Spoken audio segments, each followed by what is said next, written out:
Welcome to Business Innovators Radio, featuring industry influencers and trendsetters sharing proven strategies to help you build a better life right now.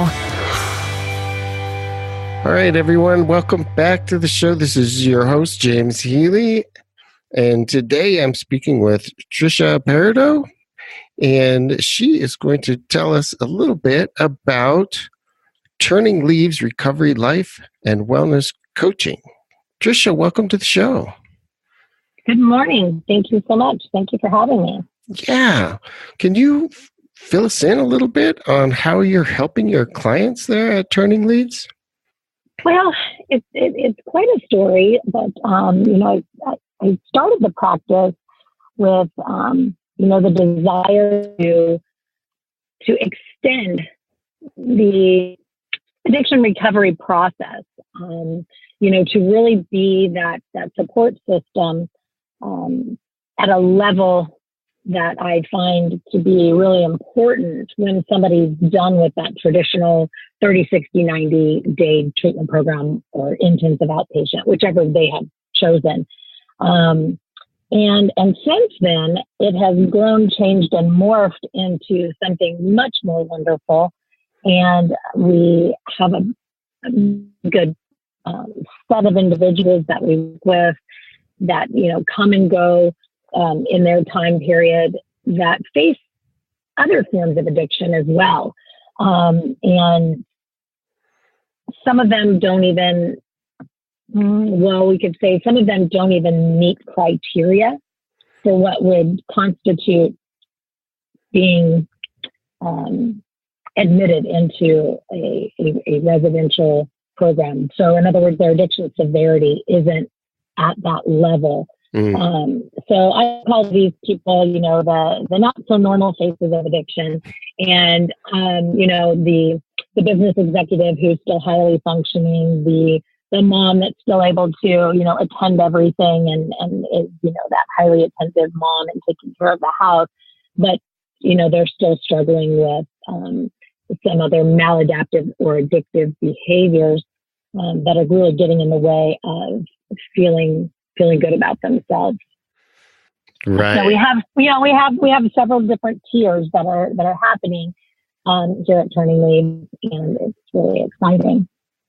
Yeah, that is. I can see this being an advantage for folks. Like you said, they might not fit kind of those, what we think of as a standard treatment model, correct? And so can you explain some of the advantages for someone who might not fit that so that we can kind of get a feel for who really this would be a good fit for? So the advantages or, some of the outcomes that, people expect is, one, that self-love, honor, respect, putting things good into your body, not stuffing down your feelings and emotions with, a package of Oreos or a six-pack of beer or, going to the store and buying anything bright and shiny that might put a smile on your face for a few minutes. And so, that advantage there is, of course, that impulse control, emotion regulation, distress tolerance is a real big issue that clients will present with needing some guidance with.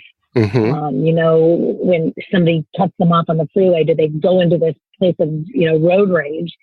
Or do they have that ability to just let that person go on and say, wow, I hope whatever's going on in that person's life comes out okay on the other end. And they don't internalize it as a personal attack. Right. And you have a kind of a signature program that you've built, right, called Building Milestones. Can you tell us a little bit about Building Milestones? I do. And actually, the trademark is pending. So I'm super excited about that. This is our signature curriculum, if you will. And what it is it's a culmination of the practices that I did in my own recovery journey that were highly successful for me. But what I did was I took it a step further. And what I mean by that is I dove into 5.5, almost 6 years of deep education and study on behavior and addiction. And so I really coupled all of those evidence-based practices from addiction treatment as well as behavioral psychology and transitioned them into this wonderful coaching model. So I call it life skill building. And what these skills are much different than what I find the general public look at. So for instance, when I say life balance to you, you may think, balance between my work life and my home life. Mm-hmm. And what my clients get is something that is so much broader than that. We dive in and we define 8 different categories of life and how they are signified by them. So there's no cookie cutter feel. Like I require them to define it for themselves because spirituality is different for everybody. Right. They have to take a deep dive into their internal dialogue and so forth. And again, I go back to that whole impulse control, emotion regulation, and distress tolerance. And, we have about a 275-page workbook of curriculum that we go through where we're learning how to not operate from an external locus of control and regain more control of our thoughts, feelings, emotions, opinions, and beliefs. Right. Can you explain about how long, this sounds very customized, which is really special. How long are your programs for people? Like the traditional standard treatment model is just your 28 days or 30 days, right, in a treatment facility. But this sounds like it could be customized depending on the availability of whoever's participating. Absolutely. And, I'll give you a little backstory of before I, surprise everybody with the length of my program as it's designed. But if you take somebody that has 10, 20, 30 years of conditioned behavior, whatever that behavior is, to think that that's going to be corrected to a level that is strong enough to carry them or to be lifelong manageable and maintainable in a 30, 60, 90 day period with just the support of social networks, right? So, we have social support groups, we have AA, which are all wonderful and necessary, but to think that they're going to be able to maintain that lifelong with just that 30, 60, 90 day period of conditioning, in my opinion and in my experience, can be a little misleading. And so with that said, my program does, if we did it exactly the way it's designed and exactly the way that I've studied through my clients, those that have come shorter times and longer times, which one is the most effective is, and here's the weird thing, 31 weeks. 31 weeks. There you go.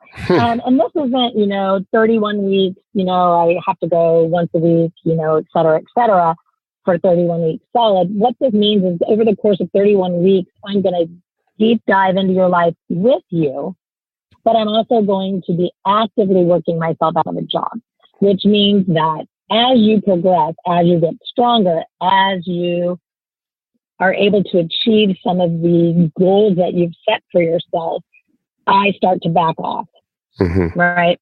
And ultimately at the end, we are doing what we call complacency check-in.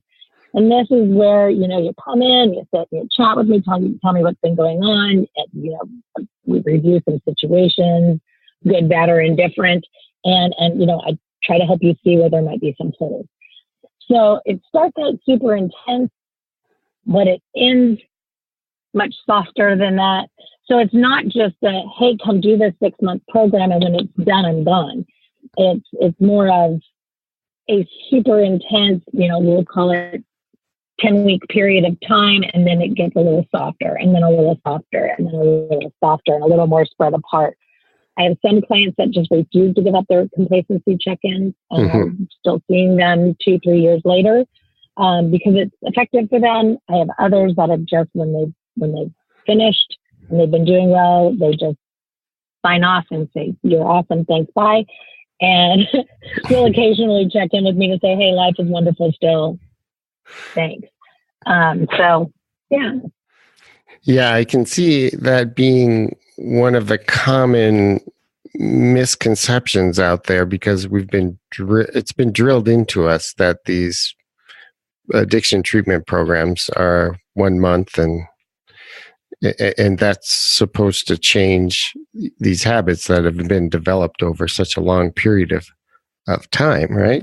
So it sounds like you spend a lot of time building a very solid foundation because you're doing a restructuring of someone's lifestyle. Is that correct? Their lifestyle, their way of perceiving the life that they live in. It's kind of like, how do you see yourself in the world? Right? So, right here, right now, in this moment, going forward, how do I want to see myself? So this is kind of the foundation that we start to build upon is, where do we not have what we want? So when they leave me, they're no longer walking around with the heavy load of what was, and they're no longer doing what I call future tripping into the what if, maybe I don't know what the future holds. And they're really just focused in the now and what I want my life to look like. Right. What are some of the most common fears that someone might have when entering into addiction recovery? I mean, that's a pretty big step. It's a big hurdle, right? That someone's got to really make this choice. So the first one is that choice. It's change. So, people come to me, they're very fearful of change. And so I challenge them, fear of change is just fear of learning something new. So, it's pretty basic. It's pretty simple. But the other thing that I find that people fear, and this depends upon what their addiction is. I do find that people with, more of the traditional chemical addictions are more open and not as concerned with people seeing them come to my office. But there's then also the other group of individuals, again, the PTA mom, the business executive, the public figure, that you're really fearful of someone finding out, right? Or, what if my husband, my spouse, my partner no longer likes this new version of me? What if they don't accept that? I don't know how to be any other way with these people. My sphere of influence, my kids, my mom, my whoever. What if that changes the people in my life and the relationships within it? Yeah, that's very personally risky in a way, isn't it? How do you help people get over and past these fears so that they can be, comfortable moving forward? Baby steps. It's very small because first, so we start with them, and the very first place we start is learning something that I call identifying my core non-physical feelings. Because if you can't identify how you feel in the moment, meaning I don't have a really cool adjective to toss out what's going on with me right now, and all I can muster up is to say, I'm good, I'm fine, then we're really not listening to ourselves. So we start there. And once they can change that relationship with themselves and show themselves some true, genuine caring, like, wow, I'm feeling super anxious in the moment. I think I'm going to sit down and figure out what's driving it. Excuse me. And start investigating what I can do to improve this in the moment before I spiral into a place of panic, fear, whatever their anxiety is, right? Sometimes it's just social anxiety. But taking that few minutes to to go, how can I improve what's going on right now? So how can we improve our communication and our relationships if we can't change and improve that within ourselves with ourselves? So that's where we start. So that gives them that foundational place to say in a conversation or an argument with a teenager to say, oh, wow, let's hold on, because our level of communicating right now is super loud. It's not productive. Neither one of us are hearing each other. Let's take a minute and settle down and really get our thoughts together so that we can be responsive to each other instead of reactive.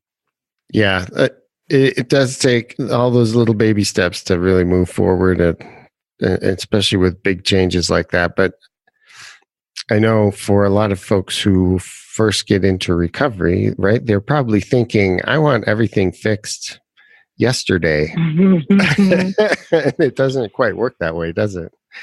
It doesn't. So with addiction, everybody is, operating from, their fight or flight, their limbic system, whatever level of knowledge you have with the brain.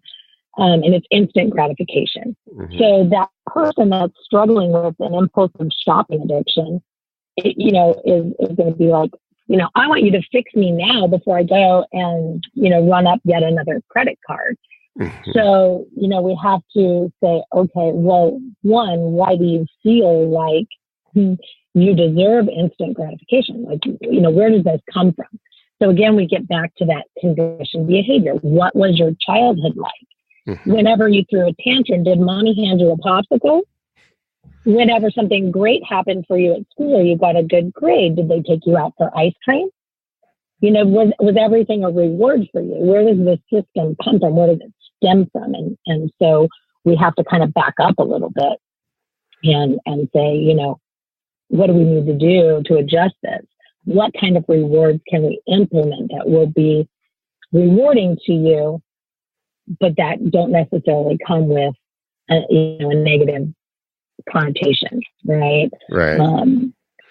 Food is our fuel. It's not a reward. Right. So what are some of the common mistakes you see when people are working through this addiction recovery process that if they were more aware of these at the start, right, they might recognize them when they're starting to happen? Well, I think, the biggest thing that I see people thinking is going to happen is that they're going to go to they're either going to go or their loved one's going to go for 30 days and they're going to come back and they're going to be fine. Or, they think, oh, well, if that treatment program didn't work, we'll try this one. And so we get into this whole, institutionalization, right? We get into this revolving door of I have to go in or out. And again, it's not necessarily the program, it's whether or not the program speaks the person's language. Mm-hmm. So, if you go into a program that doesn't speak to you, that you're just going through the motions, and it's not resonating, you're not having those aha moments, and you're just biding your time, you're going to come out to the same life, the same bills, the same house, the same wife, the same, whatever, and go, okay, great. Now what? We didn't talk about this. For me, it was, how am I going to open the refrigerator, right? Like, my beverage of choice was beer. So every time I opened the refrigerator, I pulled out a beer. Right. And so, how do you do that? I mean, it's just little things like that you just don't think of. I mean, yeah, sure, it's simple. You don't buy any, you don't put any in the refrigerator. But that doesn't mean you're not phantomly reaching for one. Another misconception that people have about my practice in general, and I shouldn't say people, I should say industry people that have about my practice, is that I'm a competitor. So, these are the residentials and the intensive outpatient programs. They look at me as a competitor. And so I was, deeply surprised by this, because as I'm approaching them to create collaborative relationships, to be faced with, we'll definitely, anybody that you refer to us will definitely take good care of them and send them back to you, but we're not going to refer people to you on their way out the door. And I mean, yes, I've overcome that quite a bit. But I was a little surprised by that. And so I made a lot of headway with that, but it was surprising to me because my thought was, hey, let's reduce recidivism. And give these people that support that says, hey, this is the program you went to. This is what you learned while you were there. Let me show you how to incorporate that. Also, let me show you how to pull your pieces of life in here, the same bills, the same kids, the same, communication styles and all of these things. Pull it in and tweak it so that you can make it apply in your life. So, and I don't know if a lot of other coaches face that. I have heard from other colleagues that, they do get bad press, glorified paid sponsors, things like that.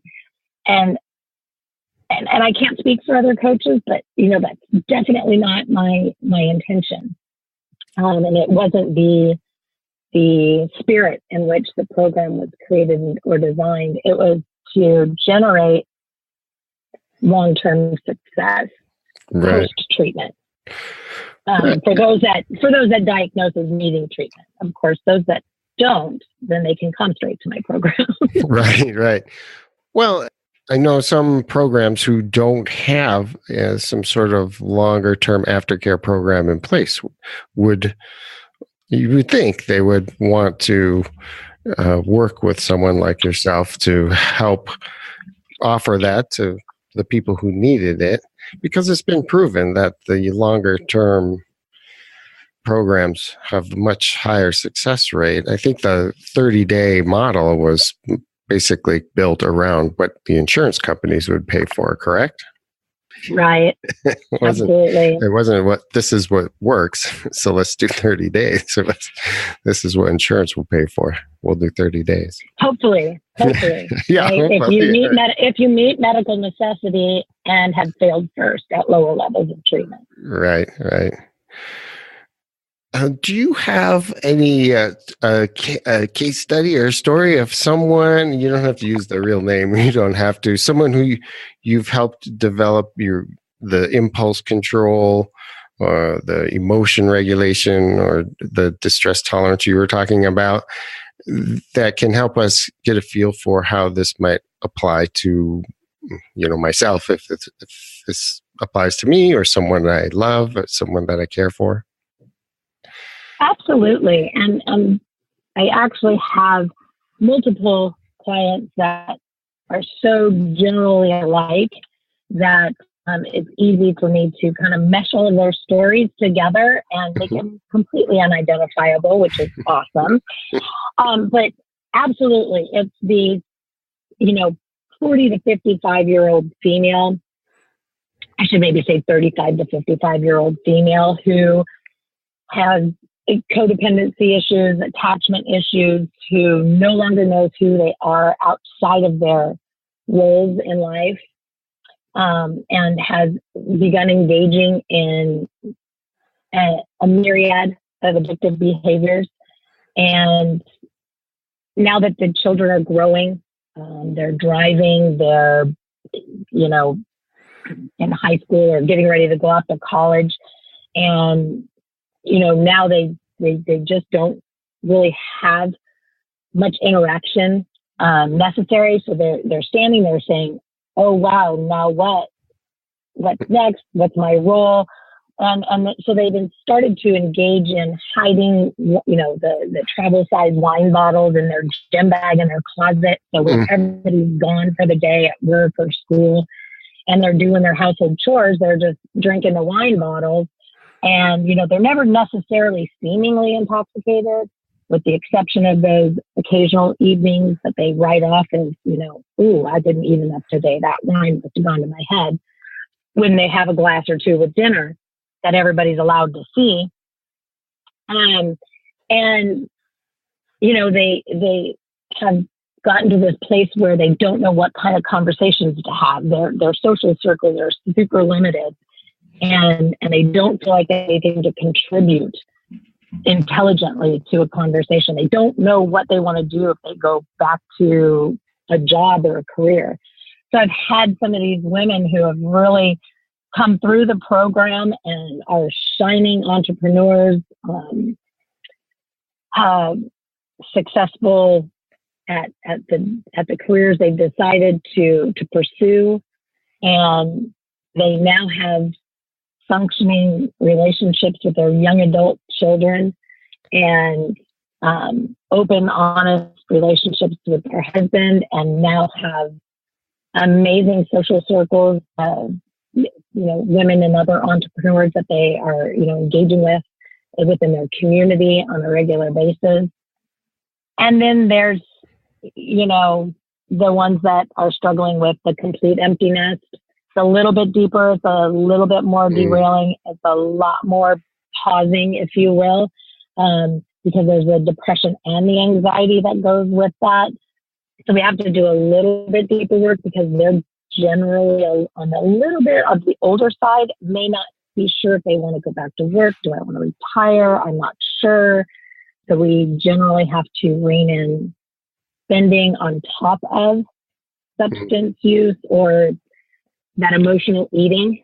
And whenever there's food issues, it's a lot deeper and can be harder to modify because everybody's got to eat.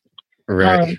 So I'm not sure if I gave you really one story, but if you can imagine somebody who even a male, like if I'm talking to you and you retire and you go, wow, now what? I don't know how to not work. Right. How do I be retired? I don't like to golf. I don't have any friends. All my friends were colleagues, and now they're all still working. And I, who am I? What do I like? What are my hobbies? I don't even know what I like to do. These are the folks that are coming to me, and we're really helping them, define themselves going forward. How do you want to see yourself? Sure. Yeah. It's like suddenly their identity has gone away, right? If that's an empty nester scenario or a retirement, like now what? Like you said, it's like, who am I? I don't know anymore. Right. So, and how do I not be a codependent? Right. Yeah. Yeah. I mean, parents just naturally are codependent. Like I have to make sure that my kids are happy. I want my kids to like me. I want to be the cool one, whatever the role is they want to take on in that family unit. When those family roles start to change, it takes away a big feeling of security that was falsely imposed anyway. Because if you think about it, by nature, we're supposed to have children and raise them to be self-sufficient, high-functioning adults that can go out and live their life. This is, I think, a large piece to what we're seeing with our, 25 to 35-year-olds who are still so highly dependent on mom and dad. Mm-hmm. They have mom and dad issues, or they're still, feel this place of entitlement. Pay my rent. Right. Give me a job with the family business, whatever it is, right? There's just so much enmeshment in family units that we're really not producing self-sufficient, independent young adults coming out of college. Right. Tricia, what inspired you, getting a little personal here, what inspired you to become a certified addiction specialist and master life coach? Well, my story is a long one. I'd say, early in life, I definitely was faced with some challenges that most aren't. I always say I lived many lives before I was 25. There was deaths and traumas and sexual abuse and violations and, substance misuse, abuse, and addiction, and eating disorders, and all of these, things in my young adulthood, because I really wasn't modeled I didn't know how to regulate my emotions. I was in a constant state of distress. I think for 4 or 5 years, I lost at least 1 or 2 people in my life that were very key, crucial individuals to me. And again, those traumatic events that, nobody should have to endure or experience. But really, to be quite honest with you, what really inspired me to dive in as deep as I have was my own experience with, I'm going to try to be real careful here, because I don't really want to offend anybody, but it was the medical profession it was a prescribed medication that was given to me when I started my empty nest. And it was prescribed to me with all good intentions. And this was a benzodiazepine, for those of you that don't know what that is, the Xanax, right? I was prescribed Xanax to help me with my anxiety. And so this prescription was given to me by a medical professional that was a family nurse practitioner. And over the course of 5 years, it was freely prescribed, unmonitored, and I was poorly educated about how careful to be with it. I also feel that the provider was uneducated about the proper use or length of use of this medication. And so that medication, coupled with the fact that I was now a daily drinker, low level at the time of the prescription being written to me, I was a low level daily drinker, which I learned in school right after going to treatment, that, I should have never really been prescribed that medication, based on the fact that the provider knew I was a daily drinker. And at the very least, she should have educated me on the synergistic effects. So what happened over that 5-year period was I developed a physiological addiction that just kept growing and growing and growing. And I didn't understand why my anxiety was increasing to panic levels. And my tolerance to alcohol was growing and growing and growing. And of course that can happen, obviously without, the Xanax, daily drinkers, tolerance is going to develop and grow. I get that. I understand that. Again, I had a significant period of my life that was over 20 years long, where I battled addictions and eating disorders and whatnot. But for me, it was, why was I never sent to go see a mental health professional? Why was it never recommended to me by this medical provider that I went to for my antibiotics, that I went to check my blood pressure, that, I went to make sure that my cholesterol levels were right? Why was this person able to prescribe to me a mental health medication over the course of 5 years that is slotted to be used for intermittent use, no longer than 2 months at a time? So that's how I ended up here, is because I had to learn about what happened to me, that physiological addiction, right? Waking up every day and withdrawal from the Xanax and the alcohol. The physical, not, it wasn't a craving to go out and, drink and pop pills. It was a physical thing that had taken over my life that I no longer could control. And it was devastating. Basically, it sounds like you then had to find a path that worked for you, and maybe it didn't fit this traditional standard model. Is that correct? So this is why or did it? In some cases, it did fit the standard traditional, because I didn't know what else to do. I didn't know what else, I had no idea. So I'm like, okay, great. I'm going to go in medical detox few days, make sure I don't seize. I mean, I was older, right? I was in my early 40s. Right. And so, I went in, I did a few days of medical detox, made sure my blood pressure was good, it was super high. And then I engaged in a 30-day program, which was very unique and different. And unfortunately has since closed, but was a foundational piece of, or should I say, there's foundational pieces of it in my program.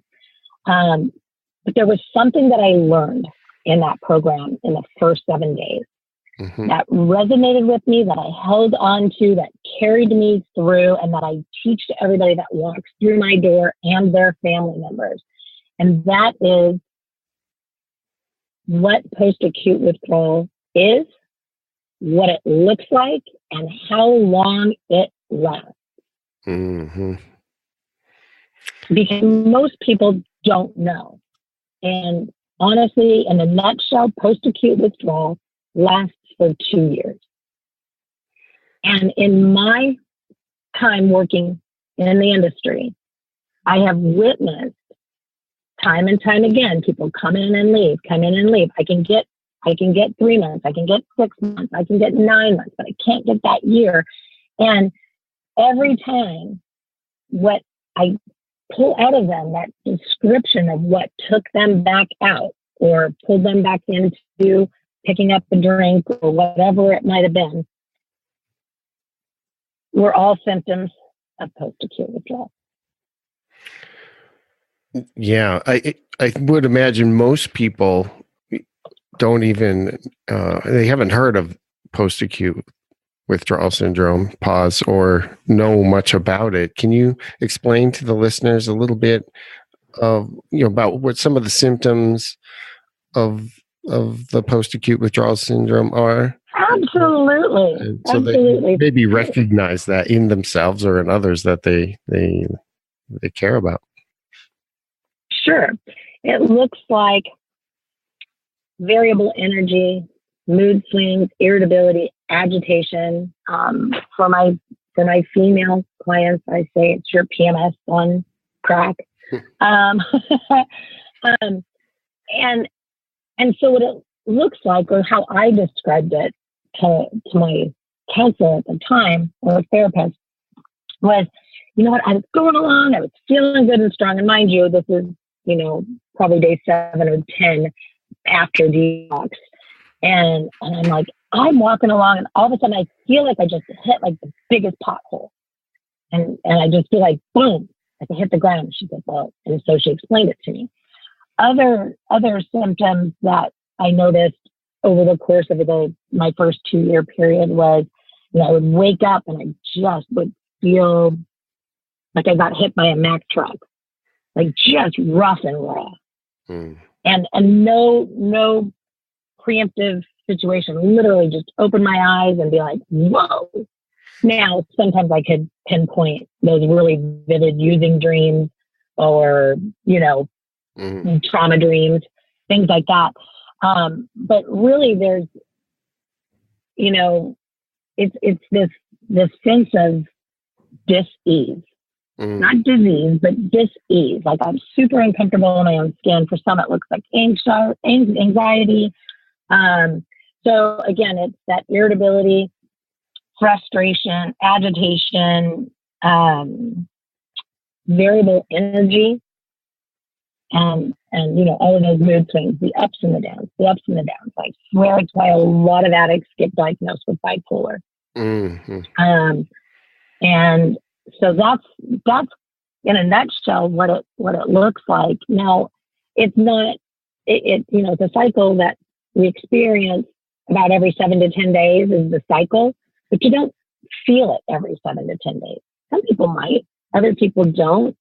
I'd say I probably, big ones for me were probably 3 or 4, but a bunch of little ones.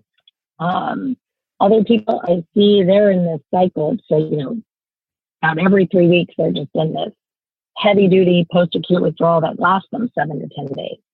So it's really about taking that time to observe yourself, knowing what the symptoms are, and seeing how your cycle goes and being in tune with yourself enough to notice when that's what it is and saying, okay, what do I need to do? Right. Because I think, as you were mentioning, you were seeing a lot of relapse in 3, 6, 9 months, and I think because, correct me if I'm wrong, that these folks are feeling really uncomfortable, really terrible, right? They're going through this pause, but they don't know that's what's happening to them, and they're used to deal with any sort of discomfort by using their drug of choice or eating or gambling or whatever their addiction is, correct? Correct. Right. So this is another reason why my program is longer. Mm-hmm. Right? Because if somebody comes out of, say, 90 days of treatment, they went to 30, 45 days residential, and then they went into an intensive outpatient situation, maybe even a sober living atmosphere, and now they're coming out, right? So they're at that, say, 90-day period. So by working with them for 6+ months in a tapering process and staying engaged with them, at least through hitting their 1-year mark, it really gives them that confidence that they can sit in and move through uncomfortable things in their life. Mm-hmm. It gets them through the first everything. It gets them through the first holidays, every single one of them. It gets them through the first whatever, spring break, Cinco de Mayo, whatever. Birthdays, birthdays, anniversaries of a parent's death, you name it. So we get one full calendar year, at least we've experienced one of everything with them. Mm-hmm. That makes sense.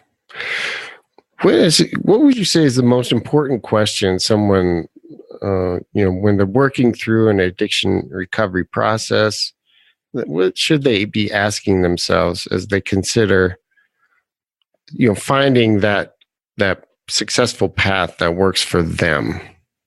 What would be a big question that they might have to ask? Well, I think that everybody wants to ask themselves, and it's something that I ask my clients. First of all, is why now? Mm-hmm. Right? Why are you seeking help now? What's motivating you? But more importantly, how do you want to see yourself in this world? Because it's not about anybody else. It's about them.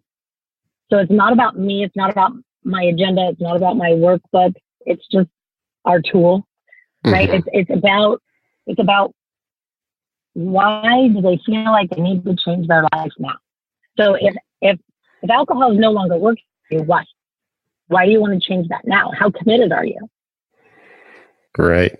Yeah, I think for a lot of people going through transitional periods in their lives, they have to somehow find the vision of what they want to be. And it sounds to me like that's what you're helping your clients work through. Like they're feeling a little lost and they're getting caught up in their... Absolutely. Well, what would you say people should, what should they think about when they're considering working with addiction specialist and a master life coach like yourself, which is a little different than what someone might otherwise be considering if they're dealing with a substance abuse issue? I strongly suggest that you interview the people that you are hoping to engage in their services. I do the same. I interview my clients, right? Not everybody qualifies or fits the process that I've created. And so, and I did the same in my own recovery process. I called, probably 3 different programs and vetted the one that I planned or ultimately chose for probably a month. Now I get it. Somebody that's in complete distress, and I'm not talking to you. I'm talking to you, because if you're a family member and you're seeking to find the best program for a loved one, give an addiction professional case manager a call. Mm-hmm. You can look at my website and see what I'm talking about there, but you want to find somebody that's going to be neutral, that's going to say, okay, this is a 25-year-old male. What are they interested in? What do they like? Because if it's somebody that hates nature and they don't want to be, dirty or get their hands dirty, well, why would you send them to a ranch? Right. If it's somebody that just doesn't believe in meditating or can't, anyway, you get what I'm saying, right? You want to have somebody that'll listen to you tell the story of the person that you love, that you're seeking help for, and that will point you in the direction of a few programs that in their professional vetting fit that mold, that will have the highest rate of success, meaning speaking your loved one's language. Because again, if the message is not understandable, if it's in a foreign language, and I don't mean that literally, I mean, if a 60-year-old is talking to a 16-year-old, then that may not work. The language is going to be different. But for some 16-year-olds, that may work. I don't know. So you really want to find a place that's going to speak the language of the person speaking. So when somebody comes to me, and we can tell, we either mesh or we don't. If everything that comes out of my mouth creates a blank stare or opposition, then you know what, we're not a good fit, but let me help you find somebody that is. And because I think that's important. We're spending money on a goal. If we hate our dentist, we're not going to keep going back to them. Right. If they drill a big hole in our mouth and they leave it that way for a month and they never do anything to make it feel better, we're never going to go back to them to fix another tooth. We just want to be really smart about, or as smart as we can, about picking a provider to work with. Yeah, that makes total sense. Creating that connection that's going to help the communication, and just it's going to help things work a lot better if you're able to connect on a closer level with who you're working with. Right? Absolutely. Well, how can someone find out more about you, Tricia, and Turning Leaves Recovery? Oh, well, I'd like to say I'm everywhere out there in the internet world. Obviously, you could go to Turning Leaves Recovery. That's LEAVES, turningleavesrecovery.com. Full website there with tons of information. I'm on LinkedIn. We have a Turning Leaves Recovery Facebook page, Instagram, Twitter, Pinterest, and I don't know what other ones we have in the works right now. Sounds everywhere. We're giving it a shot, right? That's good. Well, I'll have all the links on the show notes here. And I have one other question. Now, you're in California, correct? And I am, yes. Do you work only with local folks, or are you able to work with others around? I'm super glad you're asking that question, because a lot of people, they see I'm in Arroyo Grande, which is, on the central coast of California. And, even people here locally, as close as Paso Robles, which if you don't know the area, it's a 45-minute drive. They think I'm too far away. So, it's one of the things that, the message that we're really trying to get out there is, hey, look, we're nationwide. I have clients that I've worked with in Delaware, Kansas, San Francisco, Truckee, Tahoe, Arizona. So I'm nationally certified. I'm actually an international master addictions coach. And so, we're available technology is amazing. So face-to-face video brings us into the same room. That's awesome. Well, great. I'm glad I asked that. Well, thank you so much for joining me. This has been a great conversation and very, very informative. I love your approach. It's very holistic, feeling that you're taking into account everyone's individual needs and desires, because I think every person's process for recovery has to be different because everyone's different, right? That's for sure. All right. We have 5 children and they're all different. I bet. All right. Well, thanks again for joining me, Tricia. It's been a pleasure. Thank you for inviting me. All right. Bye-bye. Thanks for listening to Business Innovators Radio. To hear all episodes featuring leading industry influencers and trendsetters, visit us online at businessinnovatorsradio.com today.